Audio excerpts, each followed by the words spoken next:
This next problem is number 7 from the web assign. It's number 24, number 25 in chapter 24. Basically what you have is you have a large piece of styrofoam. Okay, I'm just going to draw a little sphere or whatever, it doesn't matter what shape it is. And we have, let's see here, the mass, my mass that it's given is 0.0174 kilograms. And there's a charge, big Q, on it. And it is negative 0.64 microcoulombs, which is negative 6.4 times 10 to the minus 7 coulombs. Okay, so this is our big negative Q. All right, and it's placed above the center of a large, and large again means infinite, right, in the world of electronics. Large, infinite, thin plate that has a uniform charge density sigma, and this is what we're going to solve for. We're going to solve for sigma. So the idea here is this piece of styrofoam is floating there in space, and the only way that can happen, of course, because we look at a free body diagram of our negative charge here, the mass is big, and so it is significant, and so we have to consider gravity. So gravity is going to pull it down, so there must be some force applied upwards that's going to keep it upright, and of course that's going to be the electric force. Because this is negative and it wants to fall down, we know that we have to be repelled by this bottom slab here, so we know this bottom slab has to have negative charges everywhere. So therefore the electric field is going to be downwards everywhere. And because it is a slab, it is a uniform slab here of charge, a plate. I'm losing my words here. The electric field is uniform. The electric field everywhere is the same. If we draw, we're not talking about the edges because it's large again, but if you think about it, the electric field everywhere is a constant. So it doesn't really matter where this charge is. It could be here or here or here. It would still float. The force upward would be the same because the electric field is constant. So if we apply Newton's second law, the sum of the forces must equal 0 because it's just hovering, then the upward force, the electric force, must equal the weight mg. Okay, and so we know that a charge that is embedded inside of an electric field, that force is QE, and we know that's equal to mg. So what we're looking for is, we're looking really for what is E here. Okay, so if we can get E, perhaps that will tell us something about sigma, and again, sigma is what we're looking for. So let's take a look at that slab. What is the electric field above that slab? Okay, so what is the electric field above our slab? So here's our large infinite slab, if you will. Okay, and so what we want to know is, what is the electric field everywhere? So let's draw us a Gaussian surface. Okay, and usually we draw cylinders, but it could be a square, a box, a rectangle, whatever you want. And so we have to contain our charge. The charge here has to be enclosed within our Gaussian surface. So that guy there is going to be our charge enclosed, Q enclosed, or Q inside the Gaussian. All right, and remember that the electric field everywhere is streaming down, going in. Okay, so we will have no flux through the side of our Gaussian, but we will have a flux through the top and a flux through the bottom. Okay, and our differential area, our area of our end cap, is pointing anti-parallel to the electric field. So that's something to consider in both cases. Don't forget, we have areas on the top and areas on the bottom. Electric fields going into both of those areas. All right, so the total flux here is going to be the flux through the top plus the flux through the bottom. Okay, again, the electric field, the differential areas, the area is pointing outward from the side, which is perpendicular to the electric field, which is why the sides have no flux.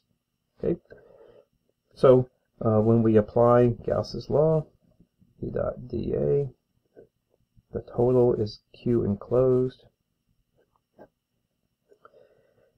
the only flux that are going to survive again is the top and the bottom, and so this is going to be the electric field, okay, times the area. If we look at the top, for example, now this is a dot product, and so the electric field is down, the area vector is up, and so this dot product is going to be a negative.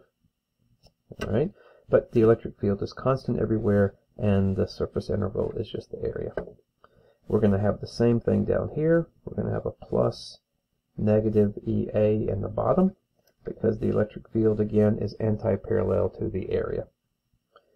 The charge enclosed, hopefully you're familiar with what to do next. The charge enclosed is going to be the density, which in this case is the surface density, sigma, times the area. Because remember, sigma is charge over area. So the charge enclosed, again, is just the charge that's inside the Gaussian. So the charge enclosed is sigma, which is what we're looking for, times the area over epsilon naught. All right, so we're going to have a minus 2EA is equal to this sigma. Now, if you recall, the charge density here is filled with a whole bunch of negatives. So if we say that this is negative sigma, and now sigma is a magnitude, it's a positive number. So we know sigma's got to be negative, so these negatives are going to end up crossing out. So the areas cross out. We don't even care how big or how wide the Gaussian surface is. The areas cancel, the negatives cancel, and you're going to be left with E is equal to, if we bring the 2 over, sigma over 2 epsilon naught. Make that sigma clearer. Okay, so this is equation 1, or let's call this equation 2. Let's go back up here and call that equation 1. Okay, and so now if we put equation 2 into equation 1, we get that Q times the electric field is equal to mg. All right, and we're looking for sigma again, so sigma is equal to 2 mg epsilon naught over Q. And plugging in my numbers, we get 2, m is 0.0174 kilograms. G is positive 9.8 meters per second squared. Epsilon, I'm just going to leave as a constant, divided by Q, and Q is our 0.64 microcoulombs. And again, we're looking at magnitudes here, right? Magnitudes and magnitudes. So this is going to be a positive 6.4 times 10 to the minus 7 coulombs. I'm not going to bore you watching me type it in. I've already done that. So we're left with 2 times the mass times 9.8 divided by E, and I've stored E as a variable in my calculator, times 6.4 times 10 to the minus 7. You hit enter, and we're left with 4.7 times 4.72, let's call it, times 10 to the minus 6. And this should be coulombs per meter squared. Okay, and now the answer is looking for microcoulombs per meter squared. So this is going to simply be 4.7 microcoulombs per meter squared. So let's see what happens if we type that in.